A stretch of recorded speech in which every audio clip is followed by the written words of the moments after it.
Et les amis, j'espère que vous allez bien. On se retrouve aujourd'hui pour une vidéo très importante. La vidéo de ce début d'année qui devait sortir depuis très longtemps. J'attendais, j'y ai passé des mois avant de la sortir en la préparant. Voilà, longuement, des nuits entières. Comme vous le savez, depuis des années aujourd'hui, je passe à la télé. Je m'affiche dans les émissions, dans la presse People, sur différentes chaînes. Et j'avais besoin ce soir de sortir cette vidéo pour vous expliquer la vérité. Quelle vérité? Tout simplement, Dorian Rossini a joué un rôle. Dorian Rossini, je me suis fait passer pour un bouffon, égocentrique, narcissique, imbu de sa personne. Tout cela était un rôle, tout cela était du théâtre. Il y a quelques années, quand j'ai commencé à m'afficher à la télé, je ne me rendais pas compte de l'ampleur et l'impact que ça pouvait avoir sur certaines personnes, sur la famille, sur les gens proches, sur même les gens qui sont croyants. Voilà, aux croyants, parce que se prendre pour la réincarnation de Dieu, c'est complètement stupide, c'est complètement surréaliste. Et je me suis quand même pris pour quelqu'un que je ne suis pas au final.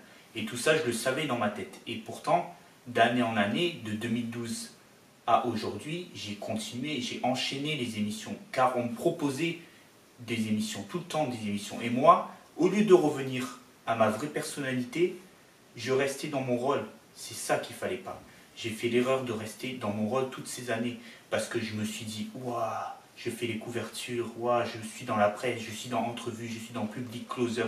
J'étais content au fond de moi, ça avait touché mon ego profond. Mais en fait, la vérité dans tout ça, c'est qu'au final, ça a attristé les gens autour de moi et les gens qui ne comprenaient pas forcément que tout ceci était un rôle, un personnage. Voilà, je les touchais au plus profond de leur cœur et je m'en rendais pas compte. Donc je faisais du mal aux gens autour de moi, tout simplement. Et aujourd'hui, j'ai envie de rectifier ça. C'est pour ça que cette vidéo, on est début 2020, il fallait qu'elle sorte pour repartir sur de bonnes bases et oublier le passé.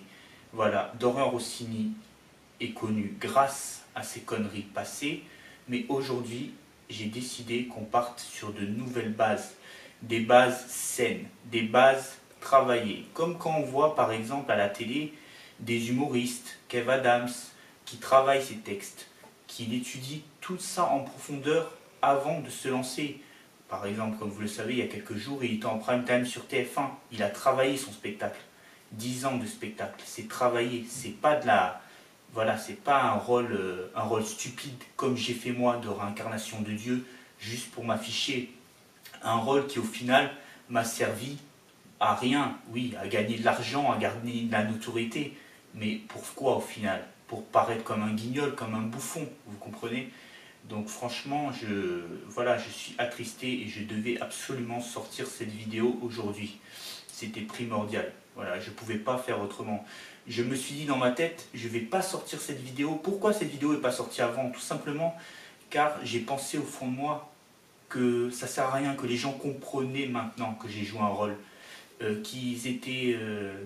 Qu'au fil des années, ils se sont dit, Dorian Rossini, c'est pas possible. Dorian Rossini, ça ne peut pas exister une personne comme ça, une personne autant égocentrique, autant qui s'aime, autant qui se kiffe. D'accord, je l'avoue, j'aime me regarder dans le miroir, j'aime plaire, voilà, j'aime parler aux gens, j'aime recevoir des compliments, d'accord, mais tout ce qu'on voit à la télé, voilà, j'ai multiplié le personnage par 1000, par 10 000, voilà, par des centaines de millions. Et quand je vois les commentaires haineux que j'ai reçus, franchement, je me dis que voilà, je ne peux pas continuer comme ça. Même si ça ne me faisait pas du mal. Voilà, ça m'a jamais touché. Car je savais que c'était pas moi, au plus au fond de moi, que c'était un personnage. Donc si vous voulez, ça m'a jamais touché. Toutes vos critiques, toutes les critiques des gens m'ont jamais touché. Parce que pour moi, je me suis dit, comme vous voyez les candidats à la réalité, ils se disent, critiquez-moi, ça me fait de la pub. Vous me critiquez, vous cliquez, vous tapez mon nom sur Google, ça me fait de la pub. Voilà, voilà, ben moi je le voyais comme ça en fait. Mais je ne voyais pas les gens autour de moi. Donc c'est une façon d'égoïsme. J'étais un peu égoïste au fond. Parce que voilà, il faut penser aux autres, il ne faut pas penser qu'à soi. Vous comprenez? Et moi malheureusement, je pensais qu'à moi. J'étais, je l'avoue, voilà, j'étais un gros égoïste. Un gros égoïste égocentrique. Et c'est ça mon défaut. Mon défaut d'aujourd'hui, c'est ça. C'est que malheureusement, voilà, peut-être je m'en suis rendu compte quand même de 2012 à 2020, il y a un espace de 8 ans. Quand même, au bout de 8 ans, Voilà, ça, 8 ans, d'accord. 8 ans après, je sors cette vidéo. Il y en a sûrement qui vont me reprocher de ne pas l'avoir dit avant, de ne pas l'avoir dit en direct sur les nombreux plateaux de Énergie 12 que j'ai fait, Morandini, Le Mag. Il y en a sûrement qui vont me reprocher de m'être enfoncé dans mon personnage. Par exemple, quand Zao m'avait clashé, j'aurais pu très bien lui avouer la vérité et ça aurait été fini. Mais non, moi je continuais, je persistais. Car pour moi, je m'étais dit, ce personnage, il est puissant, faut continuer. Je vais faire toutes les émissions, je vais passer partout avec ce personnage. Mais au final, non, je me suis tiré une balle dans la tête. Pourquoi j'ai disparu des réseaux sociaux? Vous m'avez plus vu sur Facebook. Mon Instagram, il était vide. Et j'ai des abonnés, mais il est vide. J'avais plus aucune publication, j'ai tout supprimé. Mon Twitter, voilà, pareil. J'ai des abonnés, j'ai arrêté de retweeter. Pourquoi, à votre avis? Pourquoi? Tout simplement parce que au fond de moi, je commence à saturer et à me dire que voilà, il faut que je revienne sur de nouvelles bases.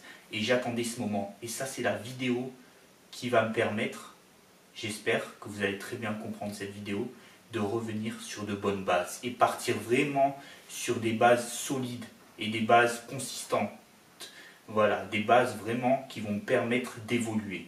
Car voilà, aujourd'hui en 2020, j'ai 29 ans, j'approche la trentaine, j'ai plus l'âge à jouer à ces conneries de m'afficher, voilà, pour faire du... D'accord, j'aime le buzz, d'accord, je peux continuer à faire du buzz, mais du bad buzz. Voilà, il y a une différence entre le buzz positif et le bad buzz. Et moi, ce que j'ai fait pendant toutes ces années-là, c'était du bad buzz. D'accord, j'étais en tête des articles. D'accord, j'étais en mode super, j'ai 1 million de vues sur le site de Morandini sur l'article. Oui, je suis d'accord avec ça, j'avais fait des records d'audience. J'ai tout explosé en audience. Mais explosé pourquoi? Pour faire du bad buzz. Voilà, j'ai explosé en audience, mais il y a des gens, ils me regardaient à la télé, ils se foutaient de ma gueule, quoi. Ils me mettaient à la télé juste pour rigoler, juste pour passer des soirs entre potes, à fumer du shit ou à boire en rigolant.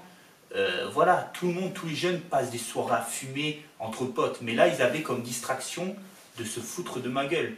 Voilà, mais moi, ça ne me touchait pas, parce que je savais, moi, quand je les voyais, qui me faisaient des snaps ou qui me faisaient des vidéos et qui m'envoyaient « Oh, Dorian Rossini, machin, le dieu, ou quoi ». Moi, pour moi, ça me faisait rire. Je prenais ça au second degré, parce que je savais depuis le début que c'était un personnage. Mais les gens ne le savaient pas. C'est ça le souci, c'est qu'il y a plein de gens qui ne le savaient pas. Et plusieurs fois, j'ai eu des gens dans la rue qui m'ont arrêté. Je vous dis la vérité, j'ai jamais été... Il y a des articles qui sont sortis comme quoi j'avais été tapé dans la rue. Comme quoi on m'avait... Ça, c'est des putaclics. J'ai jamais été agressé dans la rue. Qu'une seule fois, j'ai été agressé par une bande de gens que je connaissais, voilà, qui m'avaient volé mes lunettes Louis Vuitton. Mais c'est des gens que je connaissais. Et si j'ai été agressé, c'est parce que j'ai fait l'erreur de peut-être être trop proche de certaines personnes. Mais après, des gens extérieurs, j'ai jamais été agressé. C'est des articles, voilà, des articles qui cherchent le clic, qui ont créé ça. Ou peut-être qui ont cru, parce qu'il y avait des tweets qui marquaient ça, ou des gens qui créaient des histoires.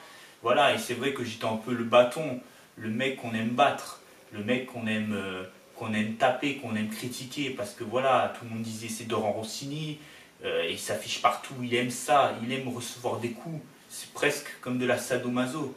Voilà, il aime se faire taper et recevoir des coups. Donc tout simplement, j'étais dans cette situation. Donc si vous voulez, pendant 8 ans, de 2012 à 2020, la dernière émission que j'ai fait en date, c'est Touche pas à mon poste. Les enquêtes de Touche pas à mon poste, les enquêtes de TPMP, où Jean-Michel Maire m'a épilé entièrement. Comme vous me l'avez dit dans cette émission, je commençais à redevenir normal, parce que j'avais enlevé le personnage de Dieu. J'en avais pas parlé pendant la séquence où j'ai tourné dans ce salon des esthéticiennes où Jean-Michel Maire ne touche pas à mon poste m'a épilé entièrement. Voilà, je suis resté normal, mais j'étais encore trash. Trash dans le sens que j'étais encore dans mon délire de nudité, de vouloir faire tout et n'importe quoi pour du buzz. Et encore une fois, cette émission a cartonné, car elle a fait une super audience. Cyril Hanouna l'a passé dans ses émissions encore, mais encore une fois, à chaque fois qu'il a passé, c'était pour faire rire. C'était pas un truc, on parlait pas de Dorian Rossini dans Touche pas à mon poste pour quelque chose de bien, pour dire « Ah, Dorian Rossini, il a sorti ci, il a sorti ça, machin ». Non, on parlait pas de ça, on parlait de moi, voilà, pour faire rire. Voilà, c'était le but du personnage, pour faire rire. Voilà, c'est vrai que voilà, il y en a, ils n'ont pas compris que ce personnage était centré sur la rigolade, sur le second degré. C'était l'objectif de ce personnage au final. Donc moi je pense que dès le début, en 2012, quand j'ai commencé à créer ce personnage, j'aurais dû, dès le début, dire sur les réseaux, attention, il y a des choses à prendre au second degré. Ou comme Cyril Hanouna le dit dans Touche pas à mon poste, la télé c'est que de la télé. J'aurais dû peut-être dire à la fin de chaque émission ou chaque vidéo ou chaque direct, attention, la télé c'est que de la télé, ou vous connaissez le second degré, ou voilà, il ne faut pas croire tout ce qu'on voit à la télé. Non, moi j'étais trop sérieux, j'étais trop borné, trop égoïste, je m'en foutais de faire du mal aux autres. Voilà, j'étais comme ça. Voilà, à la base, on m'a contacté sur Facebook dans les années voilà, 2000, 2011, 2000, avant que je passe à la télé. 2010, on m'a contacté sur Facebook. Je mettais des phrases, voilà, des phrases en fait provocatrices. J'avais un blog à 3 millions de vues, je mettais n'importe quoi dessus. Je mettais que je manipulais, que j'étais une sorte de prophète futur et tout. Ça, c'était avant de passer à la télé. Mon Skyblog, il a explosé. C'était à l'époque du Skyblog. J'avais atteint 3 millions de vues. Par rapport à ça, des casteurs ont commencé à me contacter sur les réseaux sociaux. À l'époque, sur Facebook, j'avais rien. J'avais 10 personnes, 15 personnes. J'avais que mes amis proches. Les casteurs ont commencé à me contacter sur Facebook parce que je mettais des phrases accrocheurs. Ils étaient tombés sur mon Skyblog qui était dans le top des Skyblogs. Voilà, mais toujours dans la connerie. Hein. J'avais rien de sérieux sur mon Skyblog. C'était vraiment... voilà, ça pouvait que intéresser les gens qui avaient des diplômes ou quoi. Ils devaient se foutre de ma gueule, dire c'est quoi ce crétin, c'est quoi ce débile. Tu vois ce que je veux dire ou quoi. Donc voilà. Et par rapport à ce blog, les casteurs m'ont approché. Voilà, après on m'a approché, on m'a proposé des télé-réalités. J'étais encore un peu jeune. Après on m'a proposé... On m'a fait passer des castings pour des émissions. Au casting, à certains castings, ils se sont aperçus que je jouais un rôle. Donc si vous voulez, ils m'ont pas pris. Parce que devant la casteur, j'étais pas sérieux, je rigolais, ils voyaient que j'étais pas à l'aise, que j'étais pas comme on me voyait sur internet. Du coup, ça ne marchait pas. Après, il y a eu le casting des anges, pareil. Devant la casteuse, on ne me voit pas à l'écran parce que quand on me voit à l'écran, on voit que je suis sérieux. En fait, si vous voulez, à l'écran, ils ont montré que les images où je suis dans mon personnage. On m'a proposé Tellement Vrai. Tellement Vrai, pareil, c'est pas du direct, j'ai joué la comédie à fond.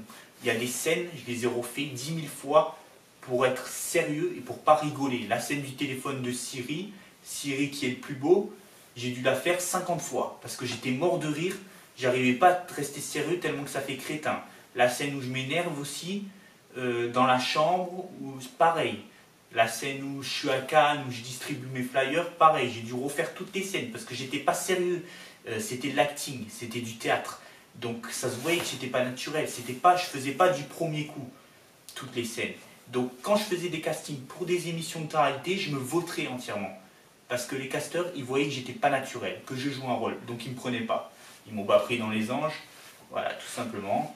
Ils m'ont jamais pris dans les anges parce qu'ils ont vu que, ils ont compris que j'étais pas naturel, que je jouais un rôle. C'est tout con.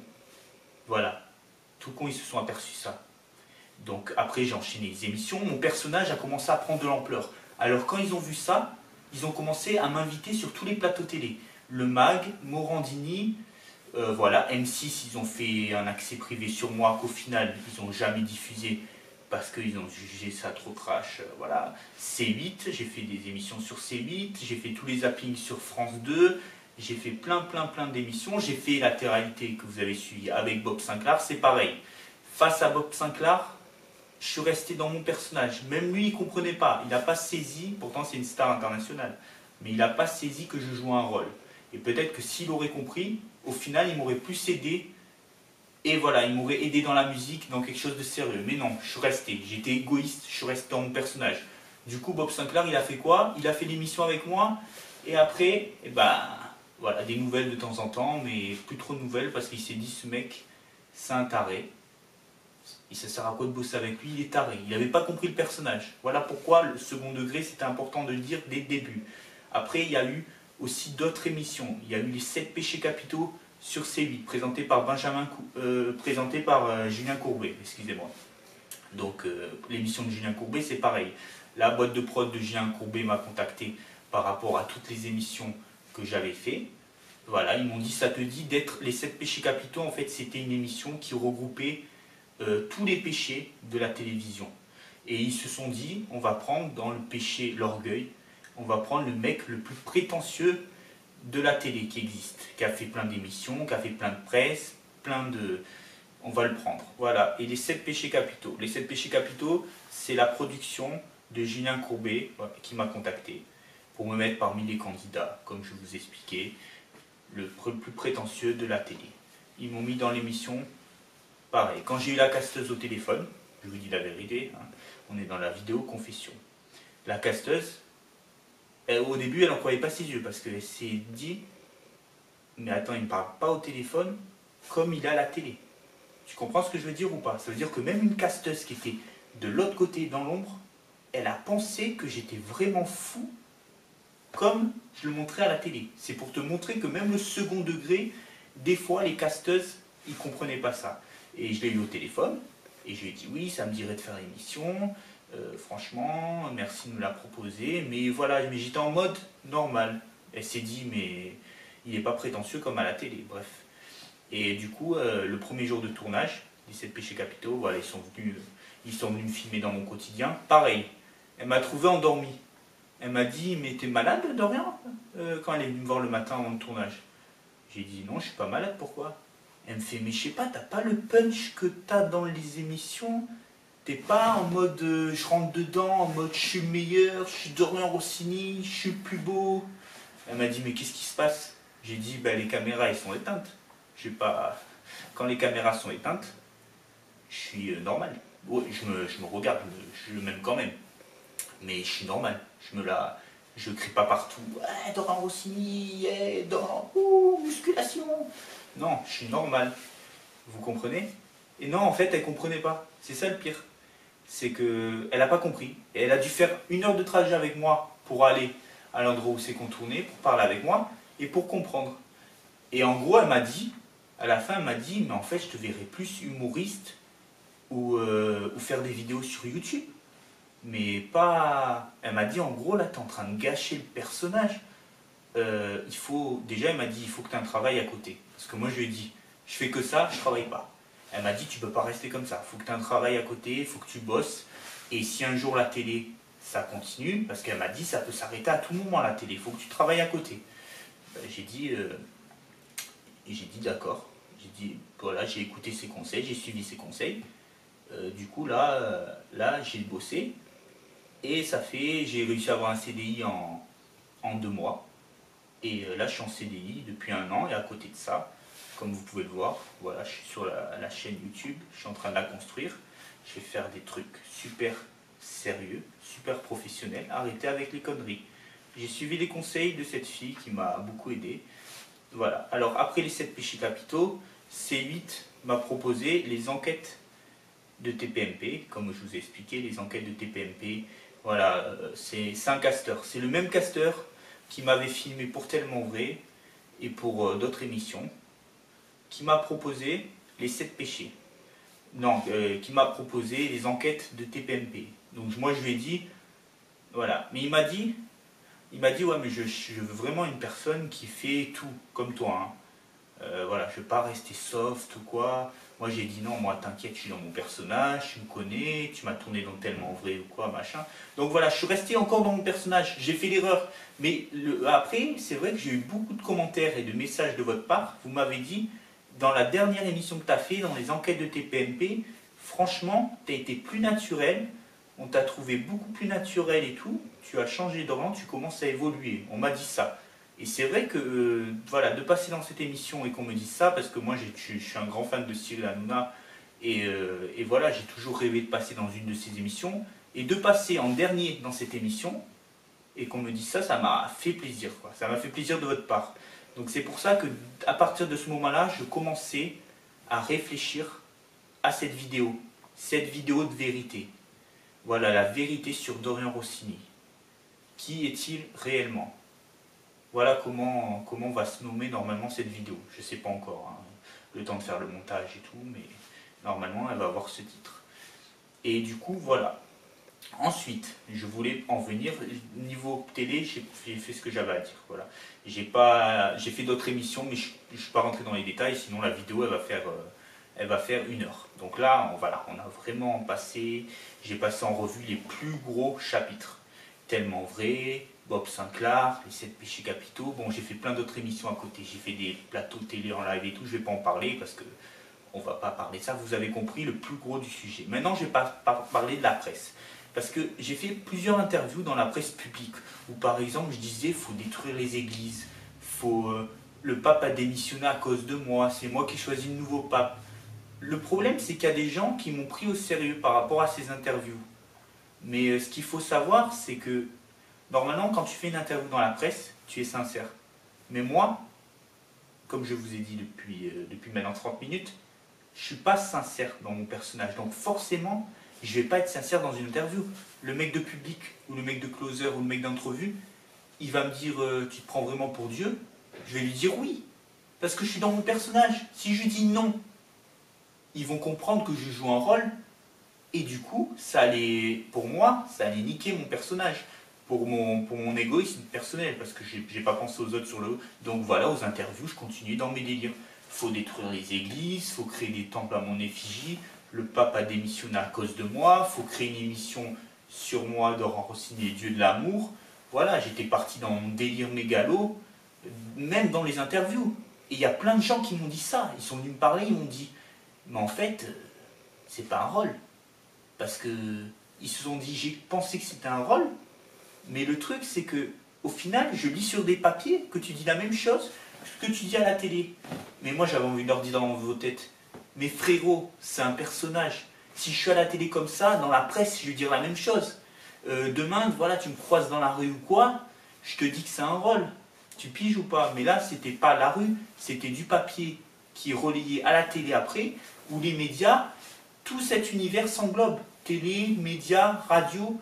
Donc forcément, après aussi, je suis passé à la radio, je suis passé sur Fun Radio, je suis passé sur Énergie, je suis passé sur Skyrock. Skyrock Diffoul le matin, voilà, des records d'audience, ils m'ont invité. J'ai fait encore exploser l'audimat. Encore une fois, Diffoul, il me pose des questions. Il me dit, t'es vraiment la réincarnation de Dieu, t'es le meilleur. J'ai dit quoi? J'ai dit, oui, j'exauce les prières des gens, machin. Je me suis encore fait insulter. Mais frère, au bout d'un moment, il faut te réfléchir dans ta tête et dire, mais il joue un rôle ou il est sérieux? Et c'est ça le problème. C'est que j'étais tellement fou dans mon personnage que j'étais partout pareil. Dans la presse, dans la télé, dans les médias, j'étais partout pareil. Et je me suis détruit comme ça parce que j'ai trop voulu être dans mon personnage de réincarnation de Dieu. Ce personnage, il m'a aidé à être connu, d'accord, mais il m'a aidé dans un trop mauvais sens, dans un bad buzz. Et ça, c'est très très mauvais. Moi, pour vous dire, par exemple, j'ai fait des records d'audience dans toutes les émissions. Il y a des émissions et ils sont même pas connus, frère. Bob Sinclair, l'émission Latéralité, elle est passée sur MCM. MCM, qui c'est qui connaît MCM, frérot? Et tu sais quoi, MCM, le lendemain, touche pas à mon poste, le talk show que tout le monde regarde, ils font quoi? Ils parlent de MCM parce que je suis dedans. Ils parlent de l'émission et ils font décoller MCM parce que moi je suis dedans. Tu piges ou pas? Donc pour te dire, je me suis tellement affiché que même j'ai fait des émissions sur des chaînes pas super connues et pourtant il y a d'autres chaînes très connues qui l'ont relayé et du coup ça a explosé, tu vois. Bon, après voilà, après mon personnage il m'a aussi censuré pour des chaînes plus sérieuses, tu vois. Par exemple, il y avait des dirigeants, j'avais eu des gens de haut placés de TF1 ou des chaînes, d'autres chaînes, voilà, des chaînes vraiment sérieuses. Voilà, C8 c'est une grosse chaîne déjà, hein, mais je veux dire, j'avais des gens de TF1 ou quoi, ils m'ont blacklisté à mort. Voilà, j'ai fait des castings pour TF1, mais les mecs ils se sont dit, mais jamais de la vie on va prendre ce guignol dans nos émissions. J'ai fait le casting des 12 coups de midi, j'étais naturel au casting, en gros j'ai dit ce que je vous ai dit là à la caméra, et pourtant ils ont fait quoi? Ils m'ont gardé toute la journée parce qu'il y a plusieurs étapes de casting aux 12 coups de midi. J'ai passé toutes les étapes. J'étais avec mon collègue Morgan C, voilà, je ne donnerai pas son nom pour qu'il reste anonyme, et il pourra vous confirmer, et j'ai passé toutes les étapes du casting, il était avec moi, hein. Il était choqué parce qu'ils m'ont gardé jusqu'à la fin. Et ils m'ont dit, ah ouais, franchement, c'est bien, t'es naturel, t'es pas dans ton délire de Dieu. C'était le premier casting que j'ai fait de ma vie. J'étais naturel. Et TF1, ils étaient choqués, la production des 12 coups de midi. Et pourtant, ils ont fait quoi? Ils m'ont pas rappelé. Ils m'ont pas rappelé, pourquoi? Pour le tournage? Parce que, à cause de mes conneries de Dieu. La censure. Donc du coup, voilà, la censure. Ninja Warrior, c'est pareil. J'ai une casteuse, j'ai des mails qui le prouvent. Elle me voulait dans Ninja Warrior sur TF1. Elle m'a dit, tu peux le faire. J'ai envoyé une vidéo de présentation. Elle me voulait. Elle me dit, en plus, plusieurs fois, elle me relance. Plusieurs jours d'affilée, elle me dit, Dorian, j'attends ta vidéo, c'est urgent, les tournages vont commencer. En plus, le tournage était à Cannes. Donc tu vois, Dorian, j'attends ta vidéo, les tournages vont commencer. Donc je lui ai envoyé. Mais le problème, c'est que la vidéo, la qualité, elle passait pas. Parce que c'était un trop gros fichier. Donc comme vous pouvez le savoir, les trop gros fichiers par mail, ça prend du temps à être envoyé. Ça dépend de la connexion Internet. Voilà, c'est galère. Et du coup, j'ai envoyé. J'ai envoyé. 5 jours après, elle me dit quoi? Elle me dit, on est passé en réunion, ça n'a pas été validé. Bah, en même temps, je me suis dit, normal, censure, encore par rapport à mon personnage, tu vois ou pas? Donc voilà, c'est ce que je te dis. Voilà, ce personnage, il m'a détruit. Ça m'a fait du buzz, j'étais connu, mais il m'a détruit complètement.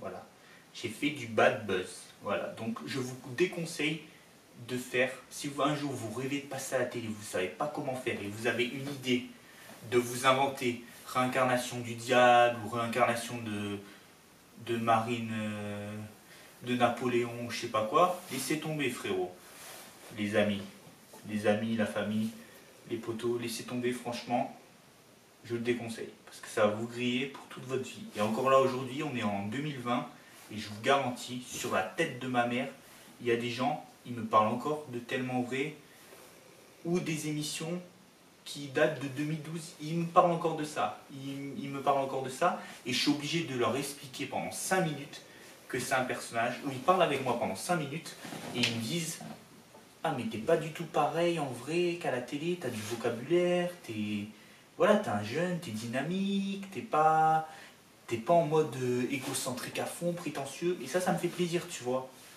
Les gens, tu vois, depuis que j'ai mon CDI, tu vois, je me dis, je rencontre des gens, j'ai des clients tous les jours et tout, et les gens qui me reconnaissent, qui me parlent de la télé, ils parlent avec moi 5 minutes et ils me disent, putain, en fait, t'es loin d'être con, mec. T'es loin d'être con, franchement. Ils me disent, putain, à la télé, ce que t'as fait, ça t'a surdonné de la confiance en toi à la télé, t'as voulu faire la star ou quoi, mais en vrai, je te regarde, ils me disent, je te regarde travailler, putain, t'es loin d'être con, t'es un jeune, t'es dynamique, t'as envie de réussir, tu vas réussir, crois-moi, tu vas réussir. Voilà ce que me disent les clients ou les gens que je croise à mon travail ou dans la vie de tous les jours. Voilà ce qu'ils me disent. Et c'est la simple vérité. Tout ce que je dis dans cette vidéo, c'est la simple vérité. Croyez-moi. Donc voilà, je vous ai tout expliqué dans cette vidéo. Donc maintenant, ce qui va arriver sur la chaîne, ça va être que des vidéos super bien travaillées, super bien structurées. Vous allez voir, ça va être des vidéos, voilà, des vidéos mêlant humour, voilà, toujours le personnage Dorian Rossini, de l'humour, de la joie de vivre, du fun, de la rigolade, de l'éclate, mais plus le Dorian Rossini trash, le Dorian Rossini du passé, le Dorian Rossini qui se met à poil pour faire du bad buzz, le Dorian Rossini qui se prend pour Dieu, plus ça c'est fini, c'est Dorian Rossini, ça m'appartient parce que c'est mon passé, je m'appelle vraiment Dorian Rossini. Il y a plein de gens qui m'ont dit aussi, pourquoi t'as pas choisi un pseudonyme? T'aurais pu te faire oublier plus facilement, t'as gardé ton vrai nom et ton vrai prénom. J'ai fait, ouais, c'est vrai, dans les émissions de télé-réalité ou quoi qu'on voit, les jeunes, ils n'ont pas leur vrai nom ou leur vrai prénom. Et moi, j'ai toujours gardé. C'est vrai, c'est peut-être une erreur de ma part, mais bon, comme on dit, hein, on ne change pas le passé. Vous le savez très bien, mes amis. On ne peut pas changer le passé. J'espère que vous avez bien écouté attentivement cette vidéo. Maintenant, à vous de voir si vous voulez partager cette vidéo pour que les gens connaissent un maximum la vérité sur Dorian Rossini, ma vérité, ma vraie vie, comment je suis vraiment. Ou à vous de décider. Voilà, je vous en force à rien, c'est vous qui voyez. Vous pouvez aussi Je vous donne aussi mon Instagram, voilà, qui était vide jusqu'à présent, mais je vais poster du contenu dessus. Voilà, mon Instagram, Dorian Rossini officiel. Voilà, je vous donne mon Instagram. Sinon, mon Snapchat, Dorian, trait du milieu, pas trait du 6, hein, trait du milieu Rossini. Vous pouvez me suivre aussi sur Snapchat. Et voilà. Sinon, Twitter, voilà, Facebook, c'est un réseau qui est de moins en moins utilisé. Donc maintenant, je vais être plus sur Instagram et sur Snapchat. Donc voilà, je vous souhaite de passer une très bonne soirée. Voilà, profitez de votre famille, de vos amis. Et aussi, bonne année à tous et à tous. Et surtout, n'oubliez jamais ça, même si vous rêvez de gloire, de paillettes, ne vous faites jamais passer pour un con devant la France entière, juste pour être connu, juste pour faire des magazines, juste pour faire des couvertures. Croyez-moi, ça vous détruira votre vie plus que tout. Merci à vous. Bonne soirée. Au revoir.